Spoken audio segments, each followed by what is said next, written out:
Hello friends, मैं हूं दिलीप सिन्हा और आप देख रहे हैं फोर्थ पिलर न्यूज चैनल। आज की खास खबर में मैं पेश है शिया और सुन्नी दोनों में सम्मानित एकता के प्रतीक मौलाना कल्बे जवाद का खास इंटरव्यू।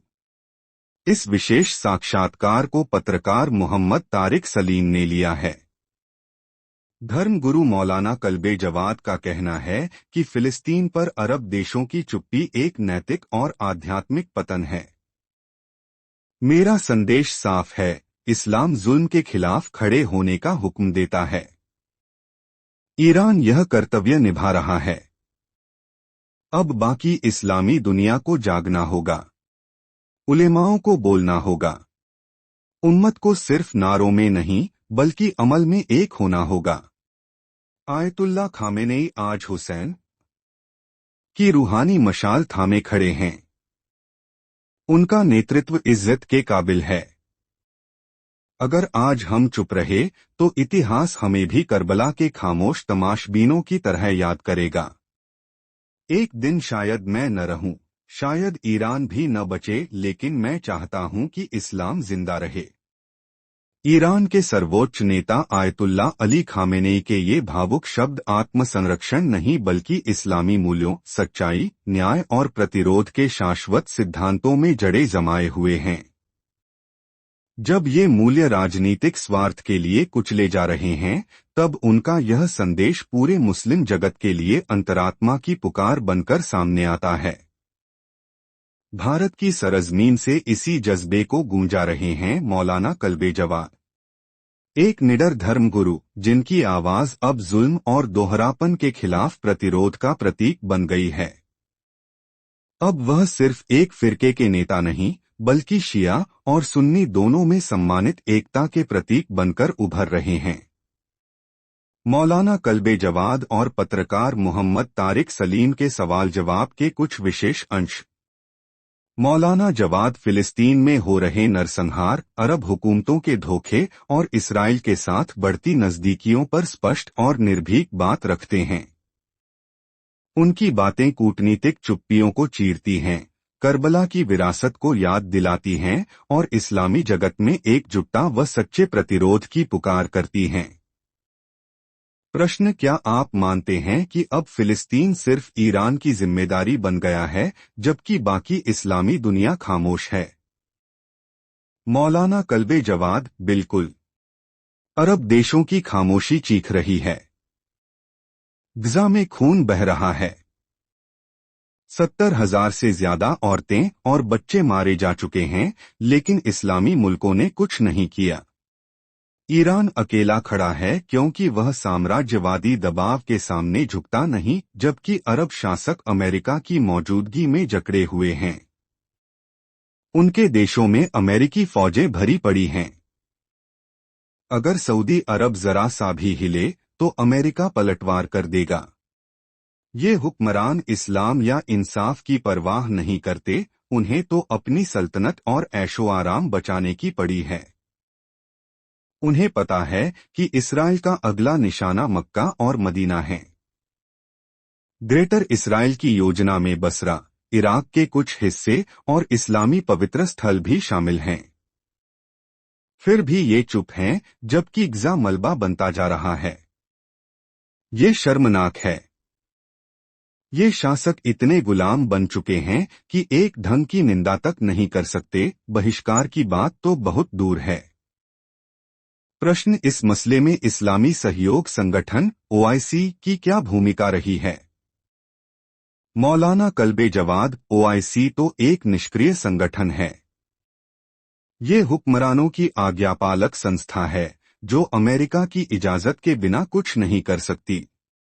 इस्राएली सामान का सामान्य बहिष्कार भी इनके लिए नामुमकिन है।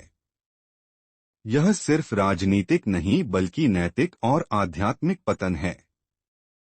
वे हर स्तर पर गुलामी में हैं। प्रश्न: कई अरब देश अब इसराइल से रिश्ते सामान्य बना रहे हैं। इसका मुस्लिम उम्मा पर क्या असर पड़ेगा? मौलाना कल्बे जवाद: ये विश्वासघात है। कुरान साफ कहता है कि इस्लाम के दुश्मनों से दोस्ती मत करो, लेकिन ये शासक खुलेआम या चुपके से इस्राइल से रिश्ता जोड़ रहे हैं। ये पैगंबर मोहम्मद की विरासत से गद्दारी है।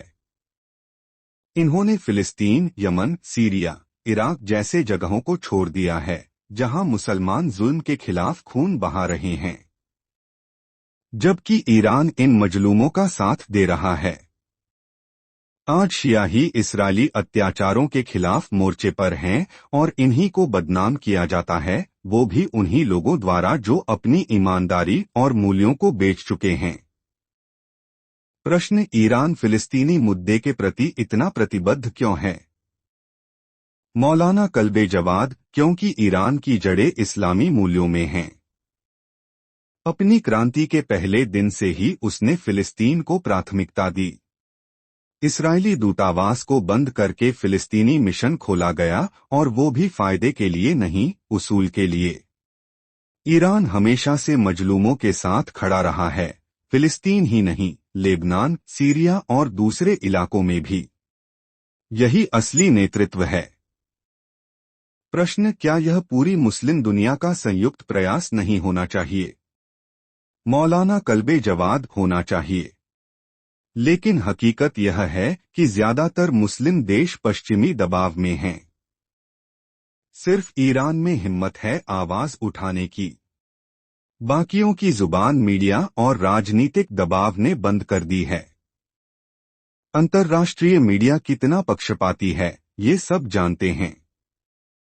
भारत में और दूसरे देशों में मीडिया ज़ायनिस्ट हितों से संचालित होता है। जब इसराइल अस्पतालों पर बम गिराता है, बच्चों को मारता है, शहर बर्बाद करता है, तब मीडिया चुप या उसका बचाव करता है। लेकिन जब ईरान जवाब देता है, तब उन्हें इंसानियत याद आ जाती है। ये घोर पाखंड है। प्रश्न: क्या आप ईरान के प्रतिरोध की तुलना करबला की विरासत से करते हैं? मौलाना कल्बे जवाद: बिल्कुल। इमाम हुसैन ने सिखाया कि जिल्लत की जिंदगी से इज्जत की मौत बेहतर है। ईरान आज वही रास्ता अपना रहा है। जब पश्चिम झुकने को कहता है, ईरान कहता है, हम नहीं झुकेंगे। आयतुल्ला खामेनेई उसी रूह के साथ नेतृत्व कर रहे हैं। उन्होंने साफ कहा है कि कोई समझौता नहीं। यह हमारे दौर की करबला है। प्रश्न: मीडिया अक्सर ईरान को दोष देता है, क्यों? मौलाना कल्बे जवाद: क्योंकि ईरान की जुर्रत उस वैश्विक व्यवस्था के लिए खतरा है जो जुल्म पर टिकी है। पश्चिम चाहता है कि कोई प्रतिरोध की आवाज न बचे, इसलिए ईरान को अलग थलग करता है, उस पर पाबंदियां लगाता है और झूठ फैलाता है। लेकिन हकीकत यह है कि ईरान इस्लामी दुनिया में नैतिक नेतृत्व का प्रतीक बन चुका है। जब ईरान जवाब देता है, वह नैतिक साफगोई के साथ देता है, लेकिन दुनिया सिर्फ उसकी आलोचना करती है और इस्राएली जुल्म को भूल जाती है। प्रश्न: आप आयतुल्ला खामेनेई के नेतृत्व के बारे में क्या कहना चाहेंगे? मौलाना कल्बे जवाद: वह सिर्फ शियाओं के नेता नहीं, अब सभी मुसलमानों के नेता बनकर उभर रहे हैं। सुन्नियों में भी उनके लिए सम्मान बढ़ रहा है। उन्होंने अपने कार्यों से खुद को साबित किया है, सिर्फ भाषणों से नहीं। दुनिया भर के उलेमाओं को उनके पीछे खड़ा होना चाहिए। वो एक वैश्विक साम्राज्य के खिलाफ खड़े हैं। वो इस्लामी मूल्यों की हिफाजत कर रहे हैं, जबकि बाकी उन्हें बेच रहे हैं। प्रश्न: क्या ईरान की ताकत से इसराइल और अमेरिका चौंक गए हैं? मौलाना कल्बे जवाद: हाँ, इसराइल ने गलत अंदाजा लगाया था। उसे लगा कि ईरान या उसके सहयोगियों पर हमला आसान होगा, लेकिन ईरान तैयार था। जब ईरान ने जवाब दिया, तो सब समझ गए कि ये कोई कमजोर मुल्क नहीं। यहां तक कि ट्रंप को भी फैसलों को टालना पड़ा। अब अरब शासक डरे हुए हैं, उनके शीशमहल अब सुरक्षित नहीं हैं। प्रश्न: कुछ लोग कहते हैं कि ईरान इस्लामी दुनिया में सुपर पावर बनना चाहता है, क्या यह सही है? मौलाना कल्बे जवाद, यह सिर्फ प्रचार है। ईरान वर्चस्व नहीं चाहता, वह वर्चस्व के खिलाफ खड़ा है। अगर कुछ लोग डरते हैं तो यह उनके अपने नैतिक पतन का डर है। ईरान को कुछ कहने की जरूरत नहीं, उसके काम खुद बोलते हैं। ईरान ने दिखाया है कि इस्लामी प्रतिरोध क्या होता है। प्रश्न, आप अमेरिका की नीति को इस्लामी दुनिया और ईरान के प्रति कैसे देखते हैं? मौलाना कल्बे जवाद, अमेरिका चाहता है कि सब झुक जाएं। वह इसराइल का अंध समर्थन करता है, संयुक्त राष्ट्र में प्रस्तावों को वीटो करता है और बाकी देशों को धमकाता है। वह प्रतिरोध को आतंकवाद कहता है और कब्जे को फंड करता है। संयुक्त राष्ट्र खुद एक कठपुतली बन चुका है। उसने कभी भी जालिम को सजा नहीं दी, सिर्फ बयानबाजी की है। प्रश्न, कुछ लोग कहते हैं कि ईरान शिया है और उसे सुन्नी मामलों में दखल नहीं देना चाहिए। आप क्या कहेंगे? मौलाना कल्बे जवाद, ये तर्क सिर्फ फूट डालने के लिए है। ईरान की मदद फिरकावाराना नहीं, इंसानी और इस्लामी आधार पर होती है। जब सुन्नी फिलिस्तीनी मारे जा रहे थे तब कौन साथ खड़ा था? सिर्फ ईरान। शिया सुन्नी का झगड़ा इस्लाम के दुश्मनों ने फैलाया है। ईरान का अमल बताता है कि वो तमाम मुसलमानों को एक उम्मत समझता है और यही इस्लाम की तालीम है। प्रश्न, आपका अंतिम संदेश क्या होगा? मौलाना कल्बे जवाद, मेरा संदेश साफ है, इस्लाम जुल्म के खिलाफ खड़े होने का हुक्म देता है।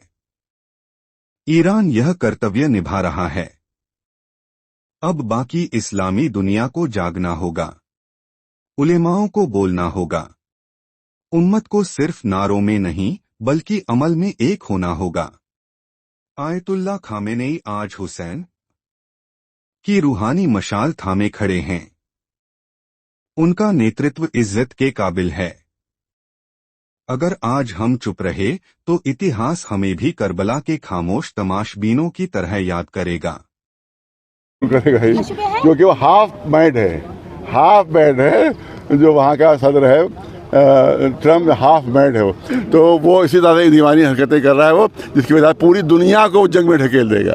पूरी दुनिया को जंग में ढकेलेगा ये ट्रम्प। अगर हमारे हिंदुस्तान में मुल्कों ने एहतियात से काम न लिया, पूरी दुनिया को जंग में ढकेल देगा ट्रम्प। आपने एक बात कही कि अटल बिहारी वाजपेयी के समय की नीति को लागू करना चाहिए। बिल्कुल वही। आपकी सरकार से बातचीत चल रही है? नहीं, सरकार से बहुत बार कहा, लेकिन उन्होंने वो मानने पर तैयार नहीं है। 50 बार हम लोग कह चुके हैं उसे, और हमारे मीडिया के जरिए से बात कर चुके हैं। तो हम जिस वक्त सोनिया गांधी जी थी, उन्होंने ईरान के अगेंस्ट वोट दिया था, अमेरिका के फेवर में दिया था। तो हम मिले थे उससे जाकर, हमने उनसे कहा था कि अमेरिका ने हमेशा आपको धोखा दिया, हमेशा पाकिस्तान का साथ दिया, आज भी पाकिस्तान का साथ दे रहा है वो, पाकिस्तान का साथ दे रहा है। कह रहा बहुत मोहब्बत करते हैं पाकिस्तान से, आज ही बयान आया उसका, और आप उस पर भरोसा कर रहे हैं, लिहाजा आप ये अपना बदलिए इसको। और उनसे अटल बिहारी जी ने ऐलान किया था लाल किले से कि इसराइल आक्रमणकारी है, इसराइल ने फ़िलिस्तीनी ज़मीन पर कब्ज़ा कर लिया है, लिहाजा नाजायज़ कब्ज़ा है और उस वक्त तक हमें कायम नहीं हो सकता ये जब तक नाजायज़ कब्ज़े नहीं हटेंगे। तो आप पॉलिसी बदल करके उसी आक्रमणकारी का साथ दे रहे हैं, उसी इसराइल का साथ दे रहे हैं आप। लिहाजा आप जो है वो अटल बिहारी की वाजपेयी जो है उनकी वाजपेयी जी की जो पॉलिसी है, आपको उसी पर अमल करना चाहिए कि आप जालिम और अत्याचारी का साथ न दें, बल्कि जिस पर जुल्म हो रहा है और जो मजलूम है उसका साथ दें। इंडियन जो मीडिया है उसका रोल कैसे देखते हैं? इंडियन मीडिया जो है इसीलिए गोदी मीडिया का उसका नाम दिया गया है। ये ज़्यादातर जो मीडिया वाले हैं, इनको जो फंडिंग हो रही है वो अमेरिका और इसराइल से हो रही, इसलिए मैंने कहा एक कुतिया है जिसको इसराइल से छीछड़े आ रहे हैं एक कुतिया को इसराइल से छीछड़ मिल रहे, लिहाजा वो उल्टी सीधी चीज़ें बक रही है, वो औंधी सीधी उड़ा रही है, उसको हम इसराइल भेजना चाहते हैं ताकि उसको पता तो चले जब मिसाइल आते हैं तो क्या हजर होता है। तो वो इसी तरह की बहुत सी मीडिया जो है फंडिंग है अमेरिका इसराइल से, फंडिंग है। तो ये वही नमक हलाली नहीं कही जाती, वो नमक हलाली का वो काम कर रहे हैं। इसीलिए इसराइल के साथ झूठी खबरें बयान कर रहे हैं। आप देखें, एक अस्पताल के ऊपर एक बम पड़ा, हंगामा मचा दिया, और पूरे फ़िलिस्तीन में एक अस्पताल इसराइल ने बाकी नहीं छोड़ा है। मर रहे हैं छोटे छोटे बच्चे, मगर उस पर कोई कंडेमनेशन गोदी मीडिया का नहीं है, कोई कंडेमनेशन नहीं है। क्यों नहीं है? इसका मतलब है कि आप छीछड़े मिल रहे हैं इसराइल से, कुत्तों को। जनाब, यहाँ के मुसलमानों को क्या मैसेज देंगे? मौलाना साहब, एक सवाल ये भी है कि इजराइल में यूपी गवर्नमेंट की तरफ से कई मजदूर भेजे गए थे वहाँ मजदूरी करने के लिए, वो फंसे हुए हैं, उनके लिए क्या? उनको फंसा रहना चाहिए, क्योंकि वो खुद ही फंसे जाएंगे वहाँ। उनको नहीं पता था गलत जगह जा रहे हैं हम कुएं के अंदर कूद जाए, आप कह रहे हैं कुएं के अंदर कूद के निकालो, खुद ही तो कूदा है। जिसको फंसा हुआ उसको फंसा रहने दीजिए, जो निकलना चाह रहे हैं। भारत की 1948 से जब से इजराइल वजूद में आया है।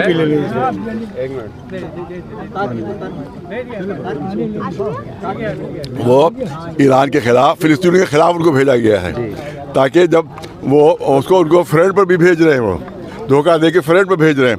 जैसे अंग्रेज़ करते थे, जब लड़ाई होती थी हिंदुस्तानी फौजों को आगे कर देते थे, अंग्रेज़ पीछे हो जाते। यही खेल इसराइल ने किया, हिंदुस्तानियों को आगे कर दिया है और पीछे। तुम पैसों की लालच में गए हो, ज़्यादा फंसे ही रहो। ठीक है सर।